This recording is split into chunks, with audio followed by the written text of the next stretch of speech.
أعوذ بالله من الشيطان الرجيم.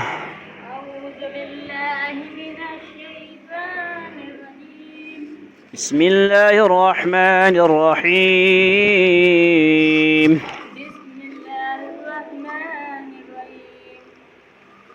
سبحان الذي أسرى بعبده ليلا من المسجد الحرام إلى المسجد الأقصى الذي سبحان الذي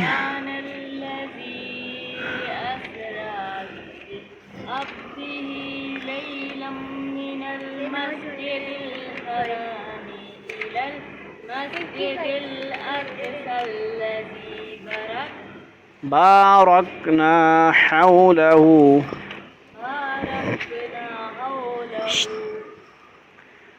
سبحان الذي أسرى بعبده ليلا من المسجد الحرام إلى المسجد الأقصى الذي باركنا حوله لنريه من آياتنا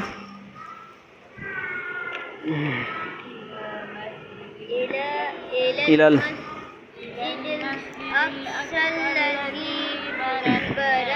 باركنا حوله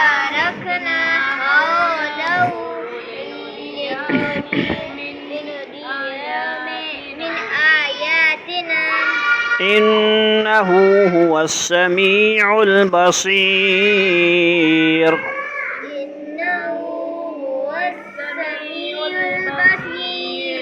وآتينا موسى الكتاب وجعلناه هدى لبني إسرائيل ألا تتخذوا من دوني وكيلا.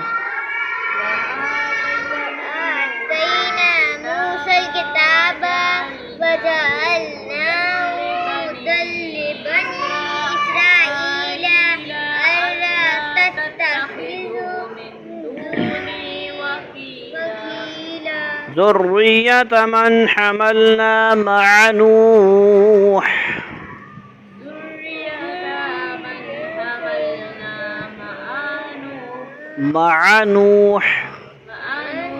إنه كان عبدا شكورا.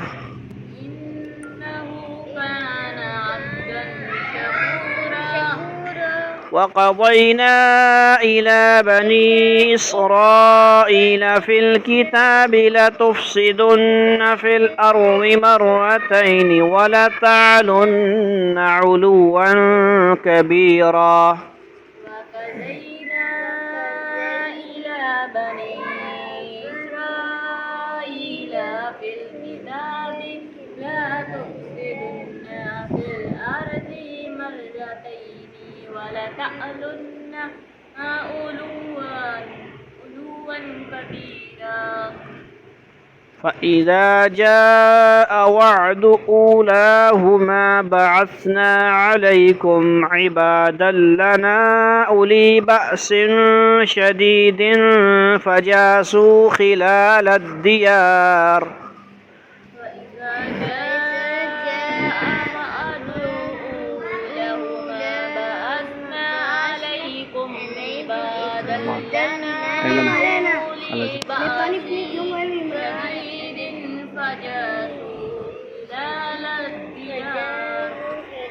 وكان وعدا مفعولا.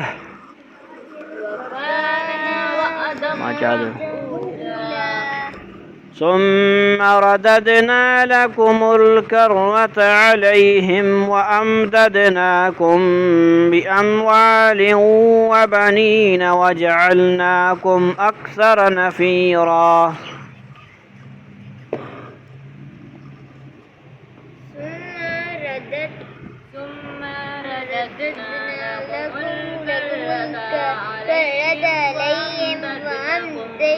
وأمددناكم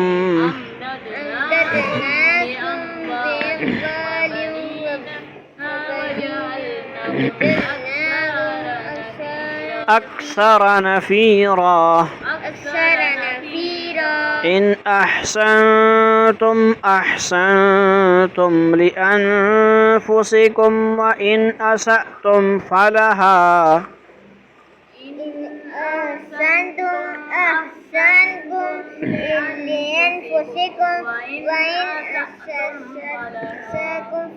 وإن أسأتم فلها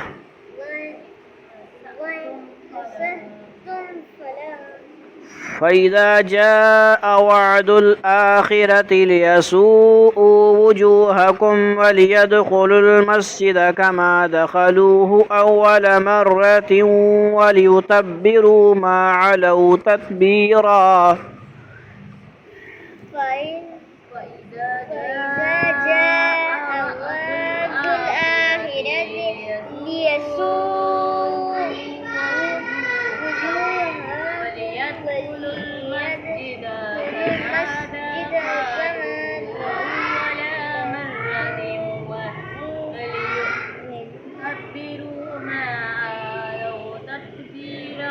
عسى ربكم أن يرحمكم وإن عدتم عدنا وجعلنا جهنم للكافرين حصيرا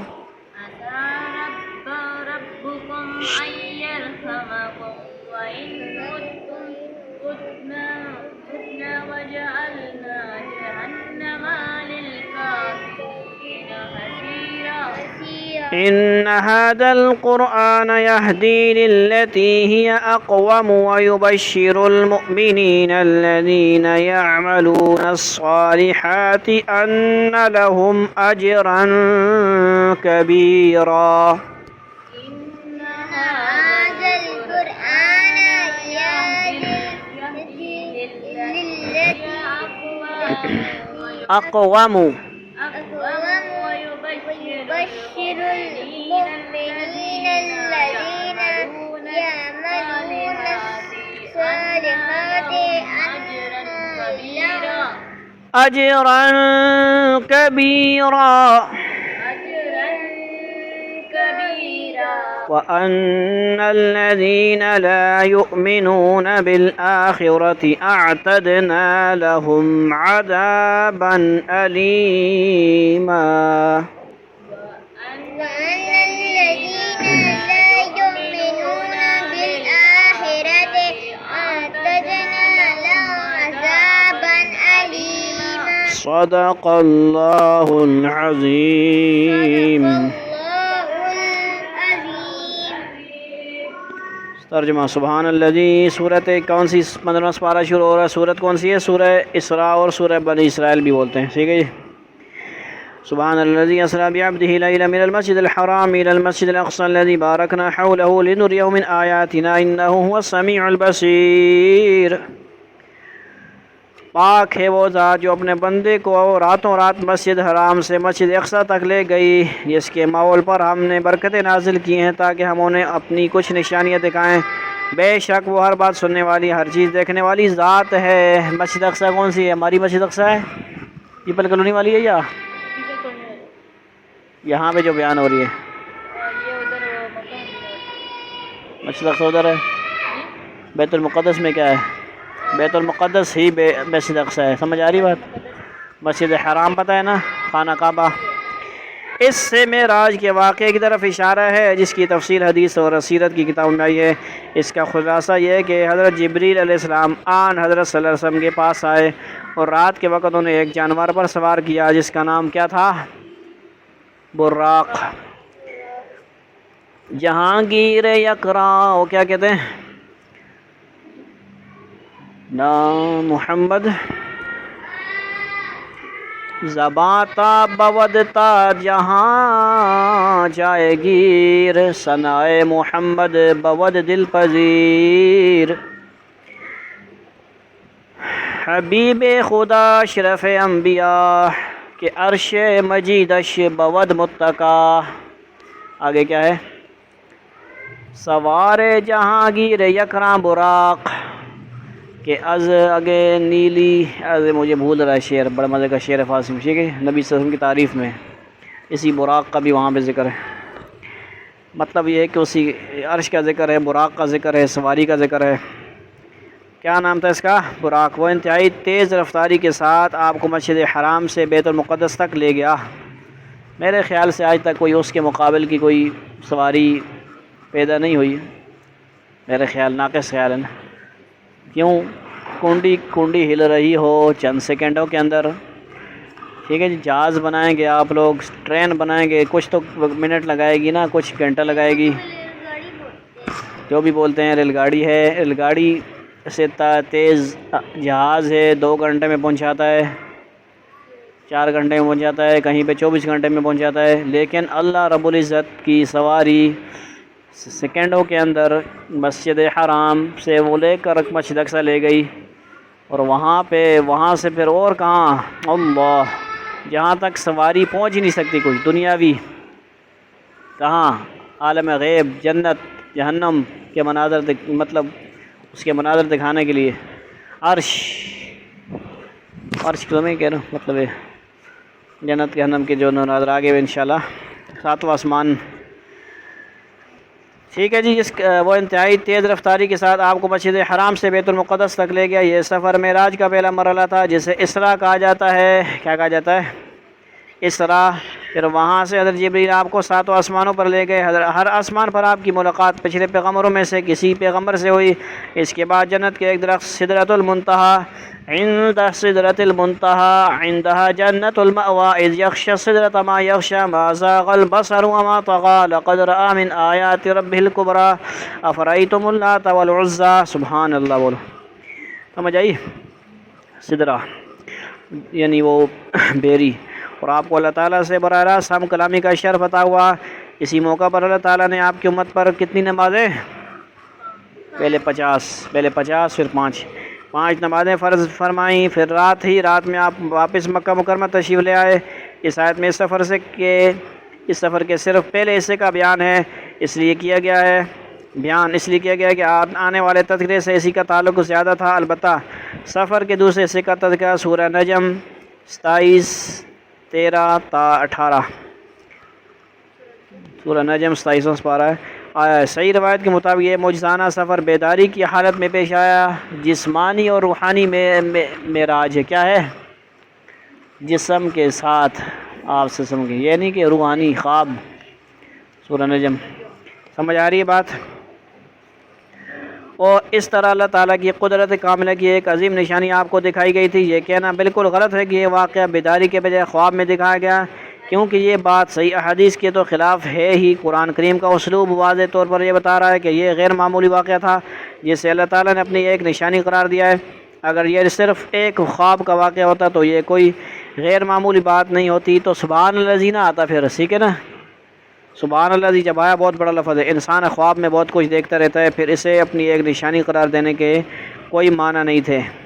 خواب کی تو نارمل کنڈیشن ہے، خواب تو آتے ہی رہتے ہیں۔ وَآتَيْنَا مُوسَى الْكِتَابَ وَجَعَلْنَاهُ هُدًى لِبَنِي إِسْرَائِيلَ أَلَّا تَتَّخِذُوا مِن دُونِي وَكِيلًا۔ اور ہم نے موسیٰ علیہ السلام کو کتاب دی تھی اور اس کو بنی اسرائیل کے لیے اس ہدایت کا ذریعہ بنایا تھا کہ تم میرے سوا کسی اور کو اپنا کارساز قرار نہ دینا۔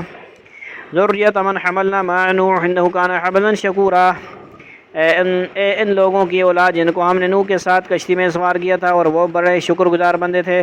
حضرت نوح کی کشتی کا حوالہ خاص طور پر اس لیے دیا گیا ہے کہ جو لوگ اس کشتی میں سوار ہوئے تھے انہیں اللہ تعالیٰ نے طوفان میں ڈوبنے سے بچا لیا تھا۔ یہ اللہ تعالیٰ کا خاص کرم تھا۔ اسے یاد دلا کر فرمایا جا رہا ہے کہ اس نعمت کا شکر یہ ہے کہ ان لوگوں کی اولاد اللہ تعالیٰ کے سوا کسی اور کو اپنا معبود نہ بنائے، کیونکہ اس وقت وہی مسلمان تھے، کامل ایمان والے تھے، توحید والے تھے، اس کے علاوہ سارے کافر فنش ہو گئے تھے۔ لہذا آپ کو کیا چاہیے کہ اللہ کی عبادت کریں، ایمان والے رہیں۔ وَقَضَيْنَا إِلَىٰ بَنِي إِسْرَائِيلَ فِي الْكِتَابِ لَتُفْسِدُنَّ فِي الْأَرْضِ وَلَوْ مَرَّتَيْنِ وَلَا تَعْلُنَّ عُلُوًّا كَبِيرًا۔ اور ہم نے کتاب میں فیصلہ کر کے بنو اسرائیل کو اس بات سے آگاہ کر دیا تھا کہ تم زمین میں 2 مرتبہ فساد مچاؤ گے اور بڑی سرکشی کا مظاہرہ کرو گے۔ فَإِذَا جَاءَ وَعْدُ أُولَاهُمَا بَعَثْنَا عَلَيْكُمْ عِبَادًا لَنَا أُولِي بَأْسٍ شَدِيدٍ فَجَاسُوا خِلَالَ الدِّيَارِ وَكَانَ وَعْدًا مَفْعُولًا۔ چنانچہ جب ان 2 واقعات میں سے پہلا واقعہ پیش آیا تو ہم نے تمہارے سروں پر اپنے ایسے بندے مسلط کر دیے جو سخت جنگجو تھے، اور وہ تمہارے شہروں میں گھس کر بھیل گئے، اور یہ ایک ایسا وعدہ تھا جسے برا ہو کر رہنا ہی تھا۔ جب بنو اسرائیل کی نافرمانی حد سے بڑھ گئی تھیں تو بابل کے بادشاہ بخت نصر نے ان پر حملہ کر کے ان کا قتل عام کیا تھا، اور جو زندہ رہ گئے تھے انہیں گرفتار کر کے فلسطین سے بابل لے گیا تھا، جہاں مدت دراز تک وہ اس کی غلامی میں جلا وطنی کی زندگی بسر کرتے رہے۔ اس آیت میں اسی واقعے کی طرف اشارہ کیا گیا ہے۔ ثم رددنا لكم الكرة عليهم وامددناكم بأموال وبنين وجعلناكم أكثر نفيرا، پھر ہم نے تمہیں یہ موقع دیا کہ تم پلٹ کر ان پر غالب آؤ، اور تمہارے مال و دولت اور اولاد میں اضافہ کیا، اور تمہاری نفری پہلے سے زیادہ بڑھا دی۔ تقریباً 70 سال تک بخت نصر کی غلامی میں رہنے کے بعد اللہ تعالیٰ نے ان پر اس طرح رحم فرمایا کہ ایران کے بادشاہ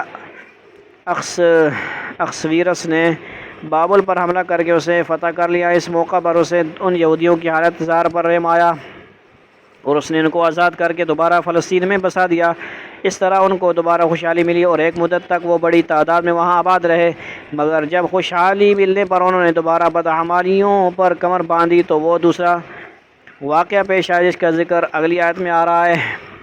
ان احسنتم احسنتم لانفسکم وان اسأتم فلها فاذا جاء وعد الاخرة ليسوء وجوهكم وليدخلوا المسجد كما دخلوه اول مرة وليتبروا ما علوا تتبيرا۔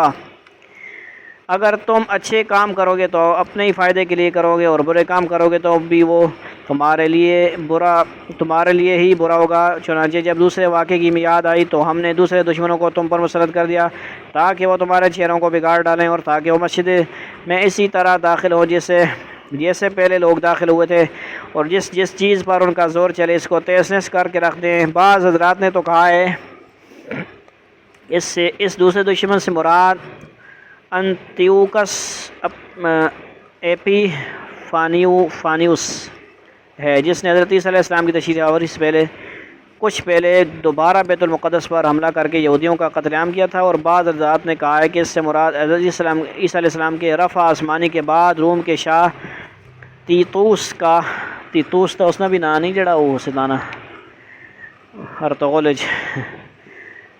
ہے۔ اگرچہ بنی اسرائیل پر مختلف زبانوں میں بہت سے دشمن مسلط رہے ہیں، لیکن ان دو دشمنوں کا ذکر اللہ تعالیٰ نے خاص طور پر اس لیے فرمایا ہے کہ ان حملوں میں انہیں سب سے زیادہ نقصان اٹھانا پڑا، اور ان میں سے پہلا دشمن یعنی بخت نصر ان پر اس وقت مسلط کیا گیا جب انہوں نے حضرت موسیٰ علیہ السلام کی شریعت کی خلاف ورزی کی، اور دوسرا دشمن اس وقت مسلط کیا گیا جب انہوں نے حضرت عیسیٰ علیہ السلام کی مخالفت کی۔ اور آگے یہ فرمایا گیا ہے کہ اگر تم حضرت محمد صلی اللہ علیہ وسلم کی مخالفت کرو گے تو تمہارے ساتھ ویسا ہی سلوک دوبارہ کیا جائے گا۔ سمجھ آئی نا گل؟ عسیٰ ربکم ان یرحمکم وان عدتم عدنا وجعلنا جہنم للکافرین حصیرا۔ عین ممکن ہے کہ اب تمہارا رب تم پر رحم کرے، لیکن اگر تم پھر وہی کام کرو گے تو ہم بھی دوبارہ وہی کریں گے، اور ہم نے جہنم کو کافروں کے لیے قید خانہ بنا ہی رکھا ہے۔ ان هذا القرآن يهدي للتي هي اقوم ويبشر المؤمنين الذين يعملون الصالحات ان لهم اجرا كبيرا۔ حقیقت یہ کہ یہ قرآن وہ راستہ دکھاتا ہے جو سب سے زیادہ سیدھا ہے، بے شک سیدھا جنت میں پہنچاتا ہے۔ جو لوگ اس پر ایمان لا کر نیک عمل کرتے ہیں انہیں خوشخبری دیتا ہے کہ ان کے لیے بڑا اجر ہے جنت میں۔ وَأَنَّ الَّذِينَ لَا يُؤْمِنُونَ بِالْآخِرَةِ أَعْتَدْنَا لَهُمْ عَذَابًا أَلِيمًا۔